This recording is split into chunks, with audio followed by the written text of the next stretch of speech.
Okay.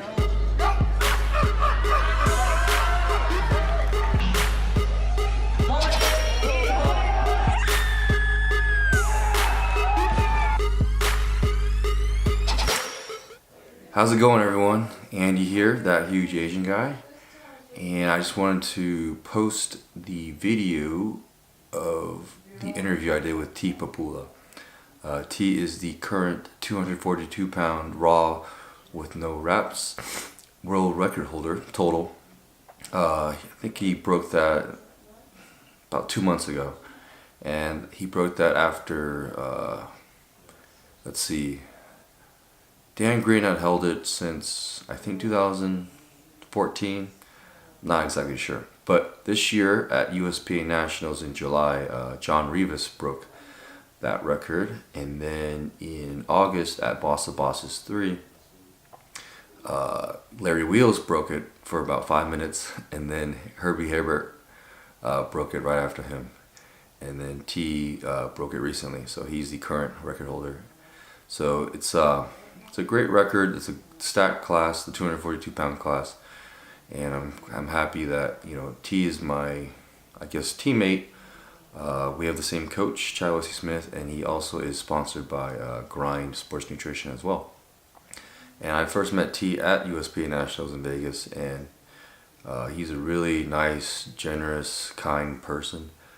You would never know, you would never think so, because he's so intimidating, because he's just the biggest, jacked black man I've ever seen. No fat on him, just the absolute tank. But he's very smart as well. He is actually studying to be in pre-med, so he's a man of many talents and a very hard worker, obviously, and has a lot going for him.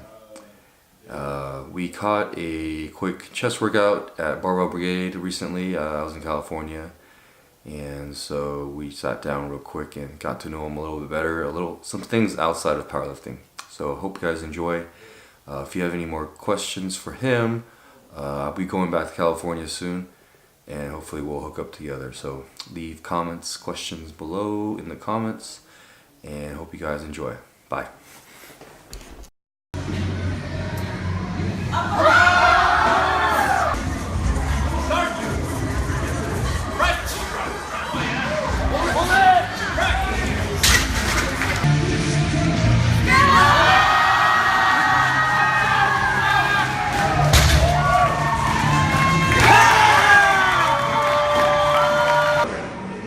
Hey guys, I'm here with Tee Popoola, the new 242-pound world record holder, and we're here at Barbell Brigade, and we just did a quick workout together, and so we're just gonna have a quick interview and let him talk about himself a little bit. So, Tee, let's go ahead. Tell us about your world record and how that day was, and what your numbers ended up being.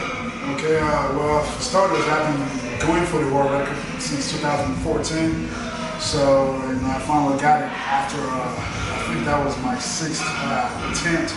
So it was definitely, it wasn't expected, because I wasn't sure if I was going to get it that day or I'd have to do it to me. But so when I got it, if you saw my video on Instagram, you will see me after once I got the total, I literally fell on the floor, and so they pounding my fist on the floor.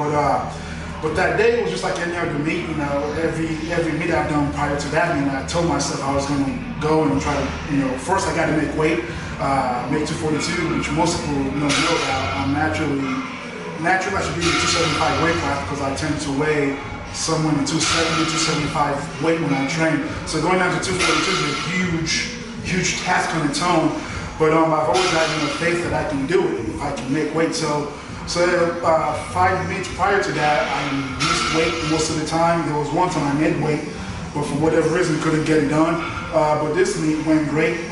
Started from 272-ish 2 weeks prior to the meet, and I made weight, weighing at 240, about 240 pounds. So I was able to cut 30 pounds effectively. And then the biggest thing was to actually, you know, do the meet and break the record. And that just happened. I just, you know, went in, you know, with the help of Chad Wesley Smith, my coach, and his coach also, you know, went in, you know, just do what I had to do, and that was it. Okay, so that was your 6th time. That was my 6th attempt. Okay. So that is a lot of perseverance, stubbornness. Yeah. But I bet the whole time you thought you could do it. Right. And everyone else, trains with you, Chad, we all knew you could do it. Right. It's just a matter of you making weight. Exactly. Now, what did you change differently on this attempt as far as cutting weight that you did differently? And so basically what I ended up doing was I ended up going back to my bodybuilding roots because most people don't know, or if you knew me from many years ago, I used to do bodybuilding. I did pretty well, even though I have small calves, so I still do pretty well. But I used to go from 285 pounds to like 225 on stage, so which is a huge amount of weight. And what I ended up noticing when I would go from 280 to 225 was I was still maintaining some of my strength, so I knew that I can do it. Now for bodybuilding and powerlifting, it's two different type of weight cut. Bodybuilding takes like 20 weeks, and powerlifting you have to do it as soon as possible so you can gain your weight back and be able to perform. But point is, so I knew if I can just sort of implement some of my bodybuilding approach.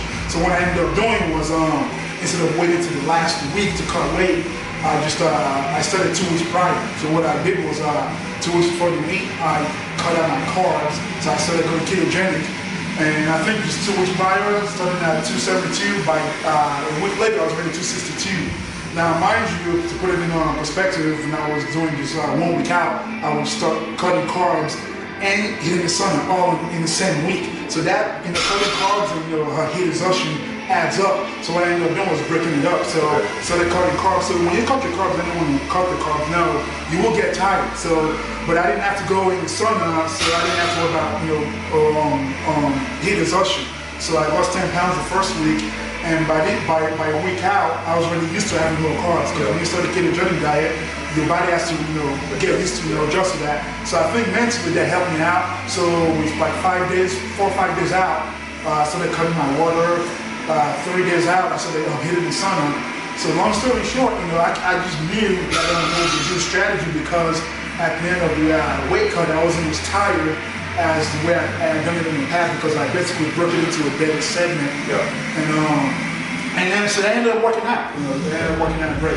Okay, so remind everybody what numbers you hit, what's your current record? I'm already forgetting. It seems like it's been a long time ago. Let's see. For my squat, it was about 793 pounds. My bench was 540, and my dead was 766. So in poundage, it adds up to 2,099.9. I told Chad I call it 2,100, but Chad doesn't think it's Just round up. Yeah. But it was 2,099.9, and the record prior to that was by Herb up from Dan's gym, and that was 2,094. And he had that record for, unfortunately, for 2 weeks, but I'm pretty sure he's going to come back and get it again. Yeah, I mean, you have the record now, how long? I think I've had it, so John had it since July all the way till August. Okay. So I think John had it for probably about 5-6 weeks. And then Herb had it for Larry Wills had it for like 5 minutes. and Herb for 2 weeks. So I think I might hold it for the longest because the next big meet is until November 5. Yeah. So I'm probably going to set the record. Still have another 6 more weeks. Yes, I'm going to set the record for holding the record. There you go. That's 2 world records. That's 4 records. Yeah. Okay, so you tried 6 times, and obviously a lot of people have been going after that record. So what does it mean to you that now that you have the record, and after surpassing all these great lifters, do you think that it'll be broken soon? And if it is broken, what are you going to do about it? No, yeah. Well, for the overall, I mean, it felt great because I looked into the historical part of the record, and the history behind the record briefly was a guy named Larry Pacifico, and I think his nickname was Mr. Powerlifting. He was a well-known powerlifter back in the 70s. He had a record since 1972 or 1973 up until Dan broke it in 2014. So that's a long time that no one even touched that record. Now maybe people didn't know about it because I think back in the 90s, single plies and multiplies were more popular. But whatever the case was, to me, it was pretty prestigious to be one of the few people over the past 40, 50 years that's actually had an opportunity to break the record. And I remember when I was going for the record, and I would tell some people, especially like the older guys, about Larry Pacifico, they knew him back then. So they would always tell me, well, you know what, just the fact that you're going against a guy or trying to break a record set by him is already a good accomplishment. But that wasn't enough, I really I wanted to actually get it, and so when it happened, it was, it's so weird with powerlifting. It's not like playing basketball or football where the entire world knows about it, So when I broke it, after all my friends congratulated me, it was just whatever, I went back to my normal life. I had to go back to work because besides, people like you, all my other friends, about powerlifting, people at work don't really know much about, powerlifting. So, because every meet I've done well. And so when I go in and I tell them I won or I did well, like, oh yeah, we knew you were going to do well. Yeah. When I told them I broke the world record, like, well, you've always been the best in the world. I'm like, no, this is it, But pointless though. So after the meet, I just basically went back to my normal life. But at the same time, I'm not so naive to think I'm invincible because I only broke the record by 5 pounds. Let's be honest. So I knew Herb, Herb, John, Larry, Kevin, that kind of everything you can do 242 if you wanted to. But point is, I knew a lot of people have the opportunity, but my mentality is this stuff, because this is my mentality when I was doing it. When I was trying to go for the record, I kept thinking about the other guys, that had the record when it was Dan, when it was John, and so forth. So those are the guys who are basically saying I have to beat T, and that's just what it's all about. Yeah. And when they break it, I'm gonna have that mentality. If I choose to come back to powerlifting, I'll have that mentality again. I have to, take the record away from whoever has it at the current time. So it's a really nice competition, a nice friendly rivalry, but for me, I don't think it motivates me to train per se. It's just a personal goal. But it is a nice rivalry, and it's a nice thing to be part of a prestigious class of lifters, because not a lot of people can say I have a world record to your name. So that's impressive to me. Okay, so there are a lot of ups and downs in powerlifting. Not everyone can do this. It takes a lot of mental toughness and physical toughness. What would you say is the hardest part about powerlifting, and what keeps you motivated? I think that's a good point. It's really hard, and I think we all have different types of mental toughness. We have different types of obstacles we'll have to overcome to do what we do. So for me, my thing has always been trying to have a regular life, whatever that means. But having a professional career outside of powerlifting. Like I know a lot of people have the dream and the fantasy to make money from lifting weights, which is great. But for me, it's just always been a hobby, and I've always taken pride in being able to call powerlifting a hobby. And so for that reason, I have to make money doing something else. So that's always been the toughest part is actually going to work, trying to advance my career, and then trying to be the best in the world. I mean, in my opinion, when you want to be the best at something, you have to be specific. You have to cast all your eggs in that one basket, because for the most part, your other competitors are probably doing that. So there were times I kind of felt like I was sort of taking pride in powerlifting, but then at the same time I felt like I'm not taking pride in my professional career because I'm not trying hard enough. So for me, that's always my toughest balancing that is balancing being a professional and doing powerlifting. But I end up finding out through the fitness though, you just have to set your goals and eventually you have to make sacrifices because you can't have it all. You can't be the best at everything. So for me, what I try to do is I try to prioritize. So there are times where I sort of take a little time off from what I do in my regular life and focus on powerlifting. And then now after breaking the record, my goal now is to take some little time off from powerlifting and focus on my outside life of powerlifting. Okay, so we're going to switch gears and do a little more outside of powerlifting. So we're going to do a rapid fire. So we know you have a great collection of Converse shoes. So what's your favorite pair? Well, let's see. This is one of my favorite pairs, mainly because it's unusual. People always ask me about it. And then I have like a few Converses that are patriotic. They have the American flag. One of them is literally just white and red. Two of them have the American flag. So that's like my new thing now. For me, because you can probably tell, I'm from Nigeria, so I came to the U.S. 20 years ago.